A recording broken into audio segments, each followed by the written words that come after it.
Motorista morre após caminhão-tanque tombar e explodir em rodovia de São Paulo. Dólar fecha no maior valor desde o Plano Real. Presidente do Supremo desiste de ter acesso a dados sigilosos de 600 mil pessoas. A Amazônia tem maior índice de desmatamento em mais de 10 anos. E na série especial, jornalistas negros mostram como é a realidade do mercado de trabalho com situações de racismo e preconceito.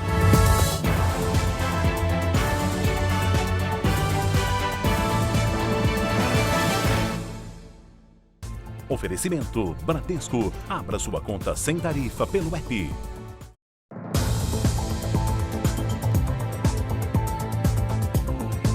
Olá, boa noite para você. O Jornal da Record começa com imagens de um acidente impressionante que aconteceu hoje na rodovia dos Tamoios, que liga o interior de São Paulo ao litoral norte. Um caminhão-tanque com 30 mil litros de combustível tombou e explodiu. O motorista morreu e outras 2 pessoas ficaram feridas. Os veículos seguem normalmente pelo trecho de serra da rodovia em Caraguatatuba. Até que às 11 horas da manhã, este caminhão-tanque surge na curva. Aparentemente em alta velocidade, ele perde o controle e tomba. O carro preto que está logo à frente é atingido pelo caminhão, roda na pista e para no sentido contrário. Quem vinha pela rodovia foi obrigado a parar. Repare na quantidade de combustível que vaza do caminhão-tanque. Logo depois, ele explode. Por pouco, o fogo não acerta esse homem que corre pela via. As chamas atingem também as árvores do outro lado da pista. Os carros dão marcha ré. Assustadas, algumas pessoas saem correndo. A rodovia dos Tamoios ficou interditada nos 2 sentidos por 2 horas e meia. Agora a polícia investiga o que provocou o acidente. O caminhão-tanque estava carregado com 30 mil litros de combustível. O motorista morreu na hora e as 2 pessoas que estavam no carro preto conseguiram escapar e tiveram ferimentos leves. O motorista do caminhão foi identificado como Admar Oliveira Neto. Este perito analisou as imagens e acredita que o caminhão estava com o dobro da velocidade permitida na via, 80 km por hora. Como o peso do tanque é muito grande e ele está numa descida, se o freio não responde, então ele teria que fazer todo esse movimento em alta velocidade sem reduzir essa energia. Então isso sim pode ter contribuído também, caso tenha havido uma falha mecânica. Ele disse ainda que a calha de contenção da chuva evitou um acidente maior. Se não houvesse esse sistema, o combustível possivelmente teria ficado na pista. E isso poderia ter causado um incêndio de muito maior proporção com todos os outros veículos. Em Barueri, na Grande São Paulo, os 4 moradores de rua que ingeriram uma bebida suspeita foram ouvidos hoje pela polícia. Outras 4 pessoas morreram. Os sobreviventes contaram que a bebida parecia combustível. Foram 4 horas de depoimento. O delegado de Barueri ouviu ainda no hospital os 4 sobreviventes do envenenamento. Ele disse que todos contam uma história parecida. Um morador de rua teria oferecido ao grupo uma garrafa de bebida que diz ter recebido um dia antes de um motorista na região da Cracolândia, no centro de São Paulo. Vinícius Sales Cardoso, que é dependente químico, contou para a polícia que na madrugada de sexta-feira pediu dinheiro para o motorista de um carro que passava pela Cracolândia, em São Paulo. O motorista disse que não tinha moedas para dar, mas ofereceu a garrafa com a bebida. Vinícius teria guardado o produto numa sacola. Depois, saído num longo deslocamento de São Paulo até Barueri. Uma caminhada de mais de 12 horas. E no sábado, então, teria oferecido a bebida para outras pessoas aqui em Barueri. O líquido, disseram eles, tinha a aparência de querosene ou diesel e uma cor bem diferente da bebida original. 4 pessoas morreram e outras 4 seguem sob cuidados. Familiares das vítimas não acreditam na versão que foi contada para a polícia. O que fizeram, não só com ele, mas com o meu irmão, mataram que nem rato. E eles não são rato. Como que ele ia vir a pé e não ia tomar um gole dessa bebida? Eles não compartilhavam essas coisas quando era assim. No abrigo em que Vinícius diz ter passado a noite em Barueri, não encontramos o nome dele nos registros. A polícia vai buscar imagens de câmeras de segurança da Cracolândia para tentar descobrir se a versão de Vinícius é verdadeira. E já encaminhou a garrafa para a perícia. Nós precisamos avaliar se de fato essa bebida foi recebida pelo Vinícius, como ele diz, ou se ele comprou, adquiriu em algum estabelecimento nas redondezas da Cracolândia. A advogada de Vinícius Cardoso, o homem que tomou e distribuiu a bebida aos colegas, disse que até agora não foi autorizada pelo hospital a conversar com Vinícius. A Prefeitura de Barueri disse que o hospital só passa informações aos familiares dos pacientes.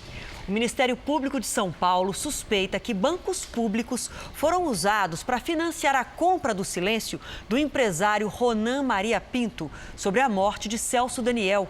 O ex-prefeito de Santo André foi assassinado em 2002. A Caixa e o Banco do Brasil aumentaram os gastos com publicidade no jornal que pertence a Ronan, durante o primeiro mandato de Lula na presidência da República. Ronan Maria Pinto tem condenações em São Paulo e no Paraná por envolvimento em esquemas de corrupção.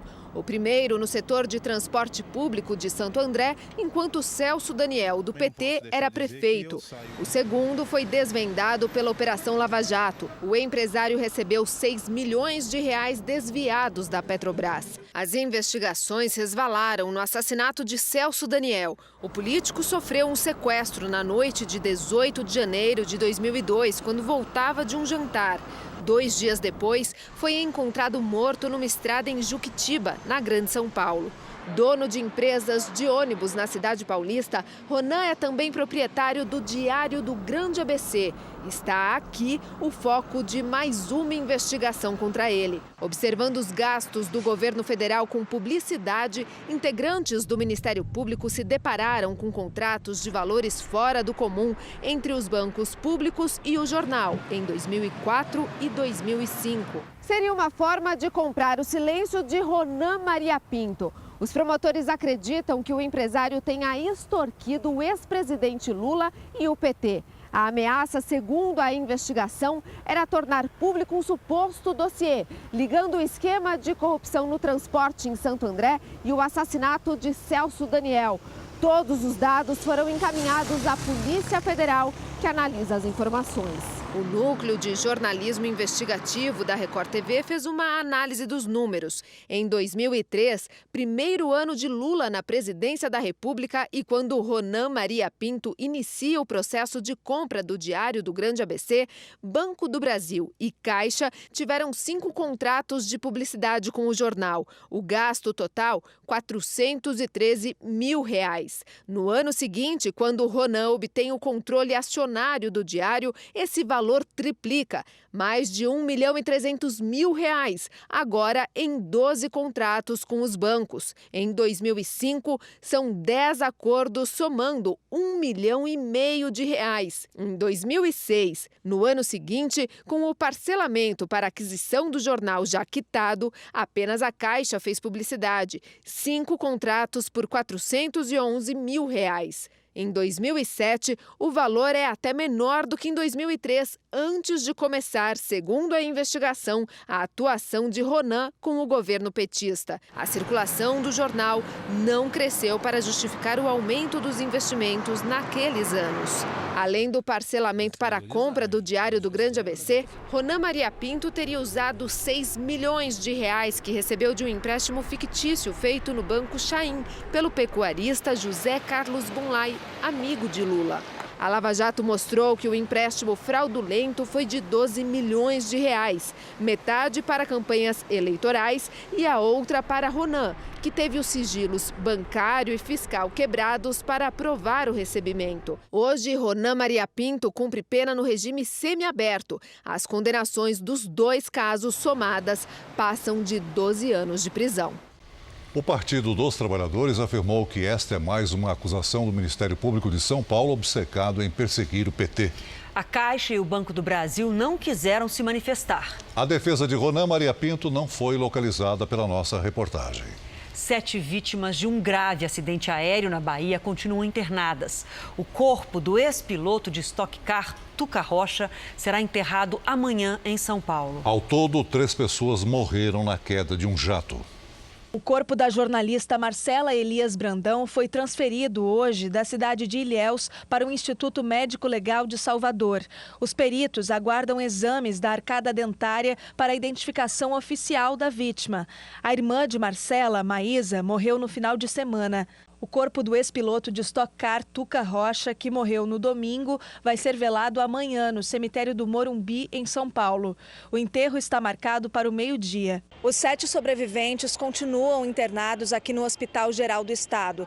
Todos são classificados como grandes queimados, que é quando mais de 20% do corpo está com queimaduras graves. Pelo menos 2 pessoas seguem na UTI, respirando com a ajuda de aparelhos. O secretário de Saúde disse que alguns pacientes devem receber alta ainda esta semana e iniciar a fase de tratamento com enxerto de pele.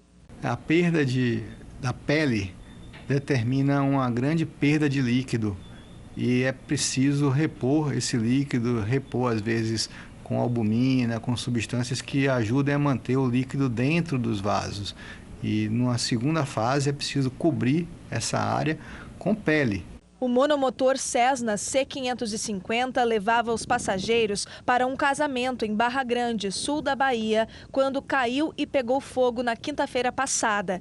O acidente é investigado pelo Centro de Investigação e Prevenção de Acidentes Aeronáuticos da Força Aérea Brasileira.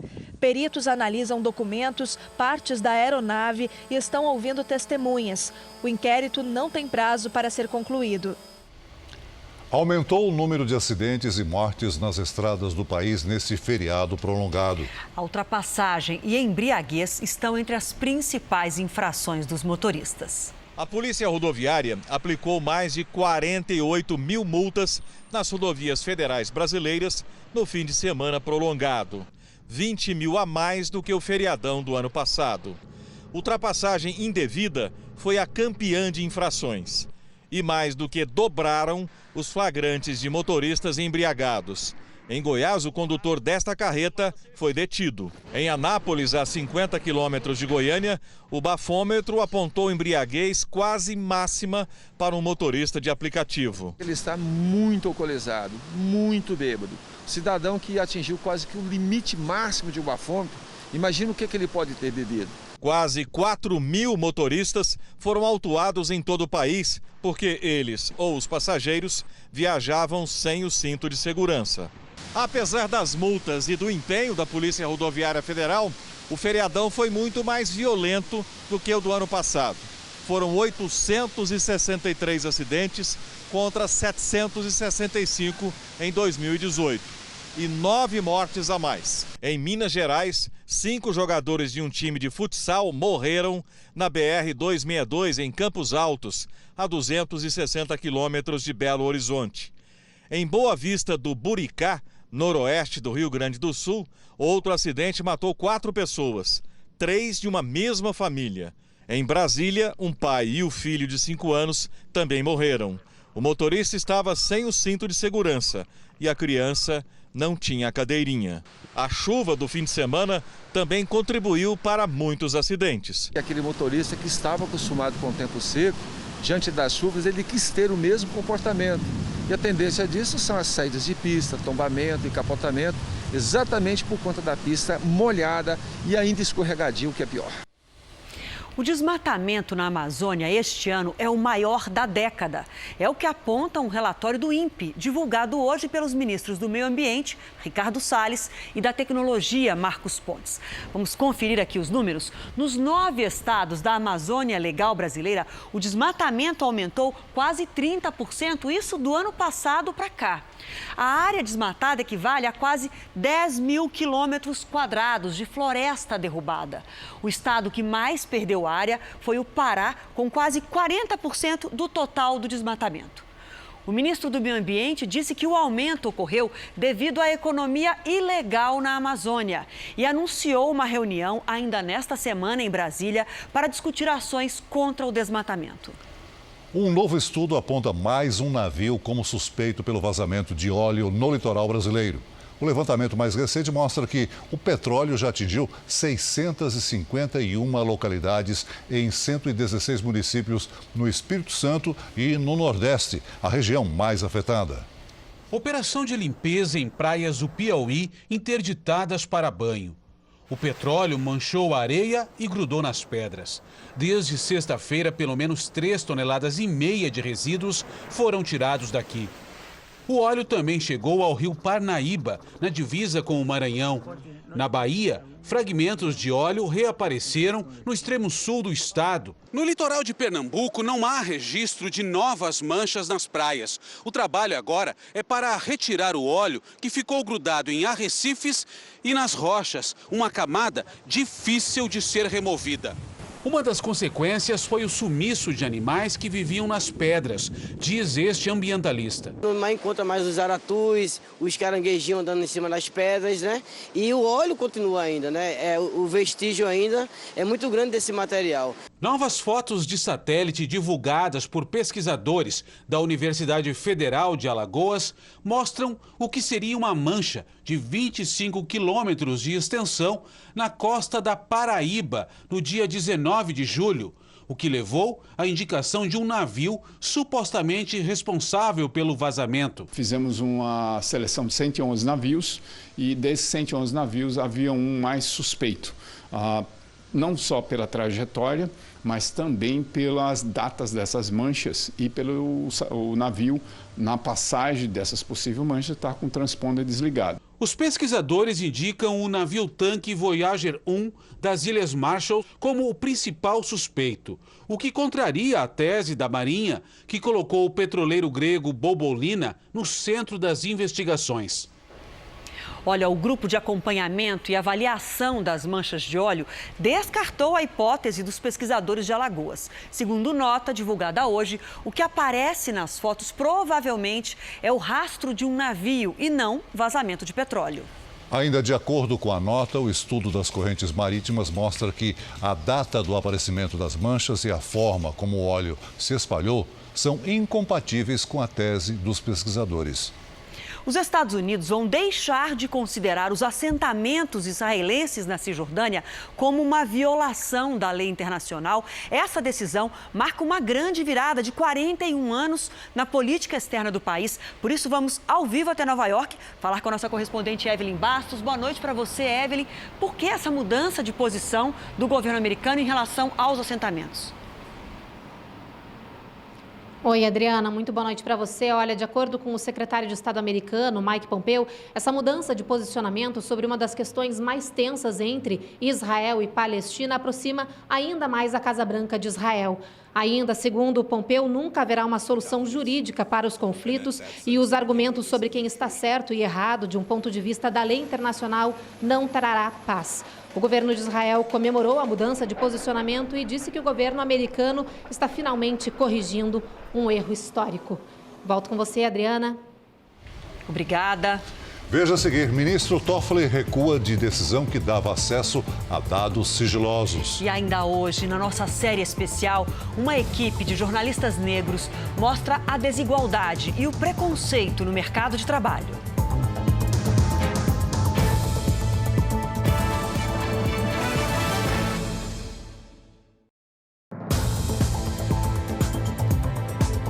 O presidente Jair Bolsonaro diz que vai avaliar bem o projeto de reforma administrativa antes de enviar o texto ao Congresso.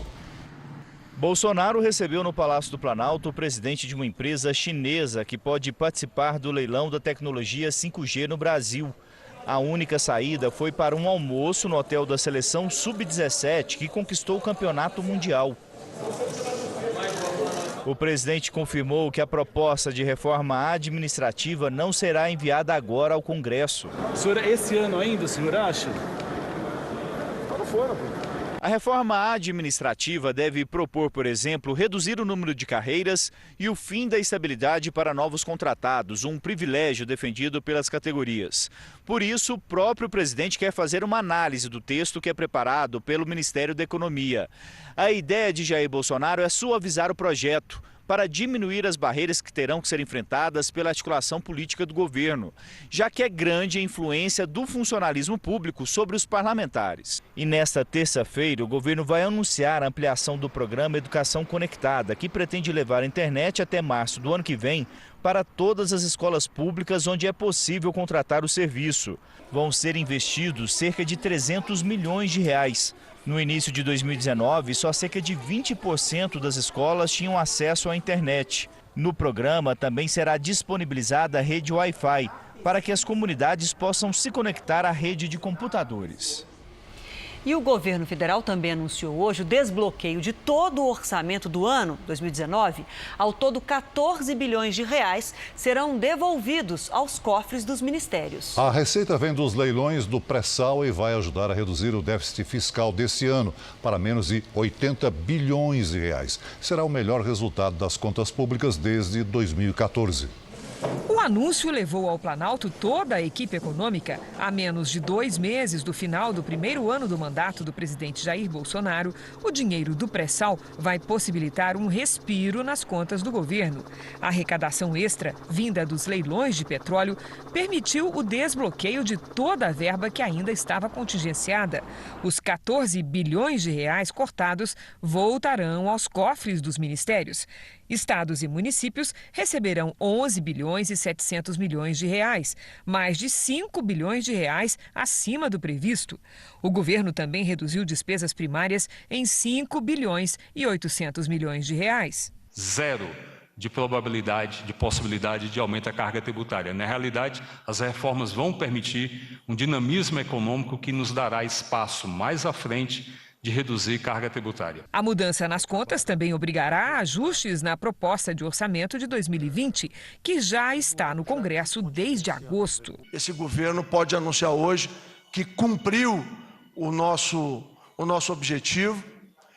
Preparamos um próximo ano que também não vai ser fácil. Segundo o ministro da Economia, o esforço fiscal vai permitir uma redução no rombo das contas públicas. A meta para este ano é de déficit de 139 bilhões de reais. Paulo Guedes estima que agora vai ser possível fechar 2019 com déficit de 80 bilhões de reais. Nós estamos com pouco mais da metade do número que foi estimado, o que mostra que foi um ano difícil, mas onde nós realmente fizemos um resultado bom e também já estamos lançando raízes de um bom resultado para o ano que vem também. Vamos ver agora a cotação do dólar comercial, que subiu pelo 4º dia seguido e fechou com alta de 0,3%, negociado a R$ 4,20. Esse é o maior patamar da moeda americana desde a criação do Plano Real. Segundo especialistas, não há um grande motivo específico para o dólar subir tanto. Essa alta reflete a instabilidade em países da América Latina e também a disputa comercial entre Estados Unidos e China. O ministro do Supremo Tribunal Federal, Edson Fachin, autorizou a abertura de inquérito para investigar possível compra de votos na eleição do ex-deputado Eduardo Cunha para a presidência da Câmara em 2015. A decisão é baseada na delação premiada do ex-executivo da JBS, Ricardo Saldi. Pela delação, o empresário Joesley Batista teria repassado 30 milhões de reais para que deputados votassem em Cunha. E o presidente do Supremo Tribunal Federal, ministro Dias Toffoli, recuou e anulou decisão que garantia a ele próprio acesso a dados sigilosos de milhares de pessoas. Por isso, vamos ao vivo agora até Brasília falar com a repórter Raquel Vargas, que tem os detalhes para a gente. Boa noite para você, Raquel. Oi, Adriana, boa noite para você, boa noite a todos. O ministro esclareceu que mudou de ideia após a Unidade de Inteligência Financeira, o antigo COAF, prestar as informações solicitadas em relação à produção de relatórios e de como eles eram repassados às autoridades de investigação. Na decisão, Toffoli destaca que não realizou o cadastro necessário para acessar os dados e que jamais teve acesso aos relatórios de inteligência. Lembrando que no dia 25 5 de outubro, Toffoli pediu à nova unidade de inteligência cópias de relatórios do antigo COAF, produzidos nos últimos 3 anos, o que daria acesso a dados sigilosos de 600 mil pessoas. Na última sexta-feira, o Procurador-Geral da República, Augusto Aras, chegou a pedir a revogação da decisão, mas ela foi negada. De Brasília, Raquel Vargas. Obrigado, Raquel. Veja a seguir, maternidade nega atendimento e mulher tem bebê na calçada. E na série especial, nosso time de jornalistas negros mostra a realidade repleta de preconceitos no mercado de trabalho.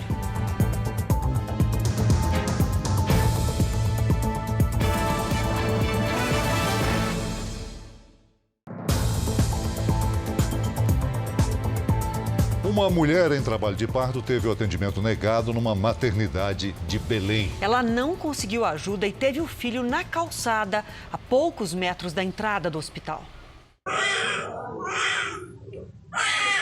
O choro é do bebê que tinha acabado de nascer na calçada. Chegamos lá, ele não atendeu, o guarda disse que não tinha médico, não tinha leito e ele não podia fazer nada. Tudo aconteceu aqui na esquina do hospital, a menos de 50 metros da entrada, que fica bem ali na frente. A mulher grávida e a mãe buscavam outra maternidade, depois de ter o atendimento negado. Só depois do parto improvisado, bem aqui no meio da calçada, é que os dois finalmente foram levados para dentro do hospital. Apesar do susto, mãe e filho passam bem. Segundo o último boletim médico, eles estão internados em observação e devem receber alta nesta terça-feira. A maternidade é particular, mas tem convênio com o município há mais de 20 anos. O secretário de Saúde de Belém disse que vai cobrar explicações. Nós temos um contrato de prestação de serviços e dentro desse contrato prevê as punições caso ocorra alguma negligência do hospital. O Ministério Público também vai investigar o caso. A gente está falando de uma maternidade que é porta aberta. E por isso, chegou uma parturiente, chegou uma mulher em trabalho de parto, ela tem que ter autorização de entrada. O hospital vai abrir uma sindicância para apurar o que aconteceu. Infelizmente, as coisas, quando não depende exclusivamente da gente, da direção, pode ocorrer. Mas nós vamos tomar as providências. Chove em vários pontos do Brasil, mas o nível dos principais reservatórios de abastecimento de água continua baixo. O Cantareira, em São Paulo, entrou em estado de atenção. Hora de falar com a Lidiane. Boa noite para você, Lidiane. Essa situação dos reservatórios vai melhorar nos próximos dias? Nos próximos dias não, viu, Adriana? Boa noite para você, para quem nos acompanha. No Sudeste, só em dezembro. Para que o nível do Cantareira aumente, é preciso chover dias seguidos no sul de Minas e no Vale do Paraíba. O sistema Cantareira opera com 39,2% da capacidade, mais do que no mesmo período do ano passado. Mas em um mês, esse índice caiu 5 pontos percentuais. Já o reservatório do Descoberto, no Distrito Federal, opera com 61,2%. E o principal reservatório do Ceará, o Castanhão, com apenas 3,5% da capacidade. Amanhã, a chuva continua do Sudeste até o norte do país. O tempo fica seco e quente no Centro-Sul e também entre o Recôncavo Baiano e o Ceará. Em Porto Alegre, máxima de 33 graus, faz 35 em Cuiabá e até 32 graus em Salvador. Tempo delivery? Vamos. Hoje a gente vai lá para o Espírito Santo. Vários pedidos. Tem o David e o Silva, de Cariacica, a Beatriz, de Sooretama e ainda o Samir, da capital Vitória. Todo mundo querendo saber lá quando é que vai parar de chover. Olha só, chove até o fim de semana, viu, pessoal? David e Silva, em Cariacica, faz 27 graus. 27 também em Sooretama, Beatriz, e até 28 graus em Vitória, Samir. Em São Paulo, amanhã chuvinha à tarde, com 25 graus. Mas eu tô sabendo que vem um calorzinho por aí. Vem, finalmente. Obrigada. Até amanhã. Até amanhã. O WhatsApp tirou do ar mais de 400 mil contas no Brasil durante a campanha eleitoral no ano passado. A informação foi confirmada pela empresa ao presidente da CPI das Fake News, senador Ângelo Coronel, do PSD da Bahia. As contas foram banidas entre os dias 15 de agosto e 28 de outubro, quando ocorreu o segundo turno. Segundo a empresa, os usuários desrespeitaram os termos de uso. Os Estados Unidos vivem uma onda de ataques e tiroteios. Já são mais de 370 casos só neste ano. No momento em que este supermercado abria as portas, disparos foram feitos no estacionamento. 3 pessoas morreram no local. Essa testemunha conta que foi um dos clientes do mercado que fez o atirador parar. A polícia ainda não esclareceu se o suspeito foi preso. O caso aconteceu em Duncan, no estado de Oklahoma. Houve pânico e as escolas bloquearam as entradas. No domingo, na Califórnia, 35 pessoas estavam reunidas para assistir um jogo de futebol quando um homem invadiu o quintal atirando. 4 pessoas morreram e 6 estão internadas em estado grave. O suspeito fugiu. O país vive uma onda de ataques violentos nos últimos dias. No sábado, um atirador invadiu uma festa nesta casa do Texas. Um jovem de 16 anos morreu. Em Nova Jersey, 5 homens abriram fogo em um jogo de futebol americano. 3 pessoas ficaram feridas. De acordo com uma organização sem fins lucrativos que contabiliza tiroteios aqui nos Estados Unidos, só neste ano aconteceram 371 massacres que deixaram mais de 13 mil mortos e 26 mil feridos. Os números são os mais altos dos últimos 3 anos. Parte dos manifestantes começou a deixar o campus universitário de Hong Kong de forma pacífica, após intensos confrontos com a polícia. Hoje, mais de 100 pessoas ficaram feridas. A porta da Universidade Politécnica de Hong Kong virou um campo de batalha. Os agentes admitiram ter usado munições letais, mas afirmaram que ninguém foi atingido. Para impedir a entrada das forças de segurança, os manifestantes incendiaram barricadas e lançaram coquetéis Molotov contra os policiais. Os jovens pedem a renúncia da chefe do executivo, Carrie Lam, e mais democracia. A última semana foi a mais violenta desde que os protestos começaram há 5 meses. O governo de Hong Kong informou que é possível que as eleições distritais, programadas para o próximo domingo, não aconteçam por causa dos conflitos. Uma decisão que pode inflamar ainda mais o ânimo dos manifestantes. Em meio ao caos, os ativistas tiveram uma vitória. O Supremo Tribunal de Hong Kong anulou a proibição de máscaras nos protestos por considerar a medida incompatível com a Constituição regional. Nas primeiras horas desta terça-feira, horário local, alguns grupos começaram a deixar voluntariamente a universidade. Pelo Campeonato Brasileiro, Vasco e Goiás empataram por 1-1 hoje à noite. E no outro jogo, o Cruzeiro e o Avaí não saíram do 0-0. Com o resultado, o Avaí é o primeiro time rebaixado nesse ano.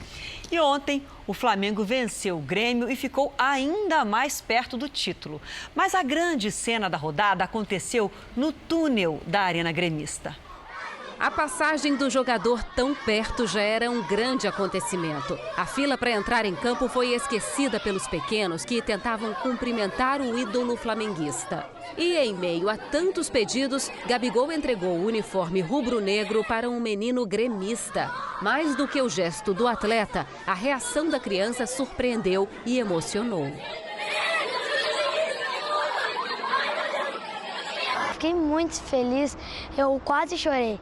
Eu não chorei por muito pouco, porque não é todo dia que a gente consegue uma camisa de um jogador tão popular como agora é artilheiro do campeonato, então ele está muito bem. A cena rendeu comentários nas redes sociais, tanto de cariocas quanto de gaúchos.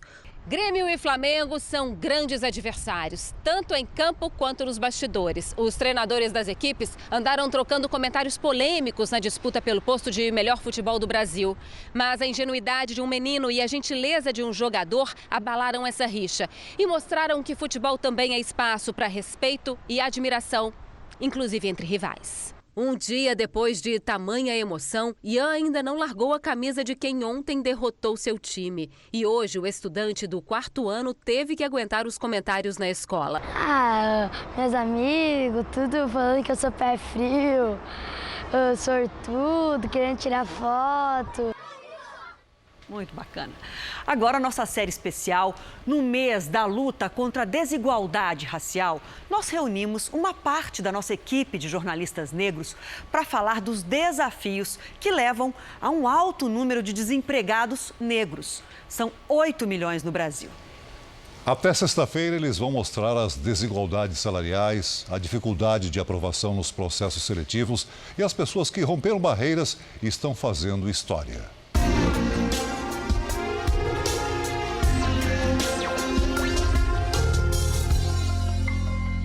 Sobre todos os personagens o tempo todo.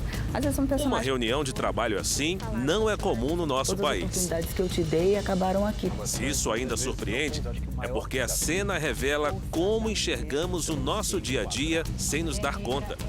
Morta diariamente. Para mostrar essa realidade ainda tão distante, nossa equipe de jornalistas negros vai contar histórias de quem vive na pele os desafios de ser negro no Brasil. É o nosso olhar sobre a dificuldade que o trabalhador negro enfrenta na hora de buscar emprego. A gente percebeu isso, que muitas pessoas, apesar do preparo, apesar de estudar bastante, muitas vezes não conseguem passar por aquela peneira. Eu acho que o maior desafio foi acreditar que eu poderia, de fato, chegar a um cargo como esse. Eu não via na televisão repórteres, apresentadores e pensava, será que eu posso chegar lá? Essa desigualdade em questão que a gente associa diretamente à qualificação de emprego, à cor da pele, à classe social, é bem visível. E esses números mostram esse desequilíbrio no mercado de trabalho, né, Mariana? Mostram, sim, a gente consegue ver, porque mais da metade da população desempregada aqui no país é negra, né? E essa desvantagem fica visível na busca pelo emprego. Carteira de trabalho na mão, olhar de angústia. Dos pouco mais de 12 milhões de desempregados, 8 milhões são negros. E de acordo com a Pesquisa Nacional por Amostra de Domicílios, a PNAD, a taxa de desocupação dessa parcela da sociedade chega a 14%. Esses números se refletem em filas de emprego como essa. Eu estou aqui procurando a vaga de auxiliar de cozinha. A gente chega lá, né? Muita gente também a procura. Aí eles escolhem algumas pessoas, mas nunca tem vaga para todo mundo, né? Estou procurando uma vaga de emprego, né? Em mutirões de emprego já assim, é possível perceber que esses relatos não são isolados. 2 em cada 3 desempregados no país são negros. Segundo dados do IBGE, essa parcela da população representa mais da metade do número de trabalhadores brasileiros. E sem emprego, fica difícil conquistar as mesmas condições de vida dos brancos. Essa situação que é estrutural, esta situação que é histórica e que vem se perpetuando na nossa sociedade, é a razão principal de você observar que as pessoas negras são preteridas em processos seletivos, têm mais dificuldade em ascender na carreira. E depois da longa temporada fora do mercado de trabalho, quando estão empregados, os profissionais negros têm o desafio de encarar vagas que não se encaixam com a qualificação que se preparam. Para fugir do desemprego e voltar a ter renda para bancar o orçamento de casa, a saída é um cargo com um salário menor. O rendimento médio mensal dos brancos em 2018 foi de quase R$3 mil, enquanto dos negros foi de pouco mais de 1.600. Isso significa que o valor recebido por um trabalhador branco foi 77% maior que o salário recebido por um negro. Somos todos ali, né? Mas o preto em si, ele tem que lutar muito mais. Ele tem que fazer muito mais para conseguir chegar, que não é tão fácil assim, porque geralmente tem a questão do perfil. Isso te cansa? Não. Acho que, na verdade, me estimula. Me estimula a continuar lutando, a levantar todos os dias e falar, não, é possível e eu vou conseguir. Paloma ficou 1 ano e 4 meses desempregada. Nesse período, procurou vagas em logística, até que em uma das entrevistas... Chegando lá na recepção, o recepcionista olhou pra minha cara e falou que não contratava negros e pardos. Fui embora pensando naquilo. Falei, nossa, poxa vida, em pleno século XXI, isso ainda acontece, né? Kelvin é hoje operador de telemarketing. Antes de conseguir o emprego, passou por seleções em outras empresas em que preenchia todas as qualificações exigidas para a vaga, mas aos olhos dos recrutadores não tinha o perfil adequado para o posto. Isso marca bastante? Sim, acaba marcando. Qual é o critério que eles acabam levando? Selecionar se um branco ou preto para poder representar e apresentar o cargo foi o branco. Ouvir essa frase, você não se encaixa dentro do nosso perfil, marca, né, Salsi? O Kelvin ficou até traumatizado. Na verdade, a frase machucou o Kelvin. Ele disse que ali todos tinham praticamente a mesma qualificação. Então, a cor da pele foi, sim, o fator decisivo para a escolha de quem fosse ocupar o cargo. Como é velado essa discriminação, você não sabe se pode se posicionar de uma forma que você entendeu que é racismo ou se você tem que correr atrás porque está faltando alguma coisa no seu gabarito para que você possa realmente se colocar.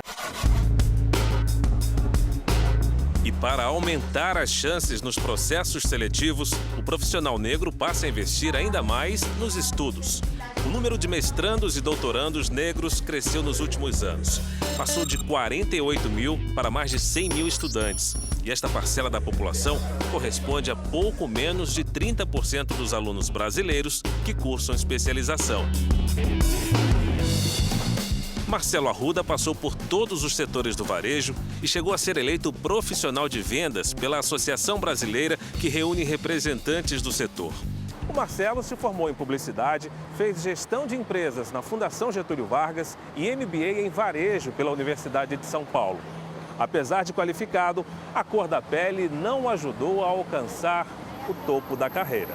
Assumi um novo diretor que conversou com o meu superior e ele falou, olha, vendedor, tudo bem, mas um gestor, um gerente regional negro, acho que não pega bem para a nossa empresa.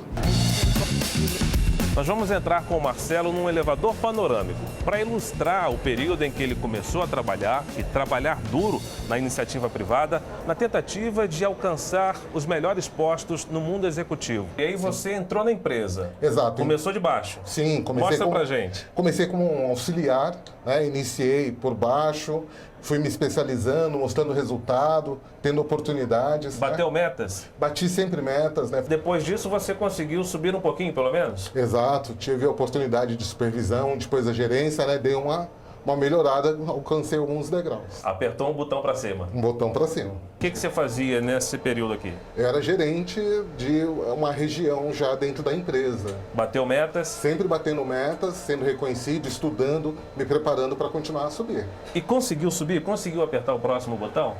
Então, quando chegou aqui, não. O que houve? Você acha que a cor da sua pele atrapalhou um pouco?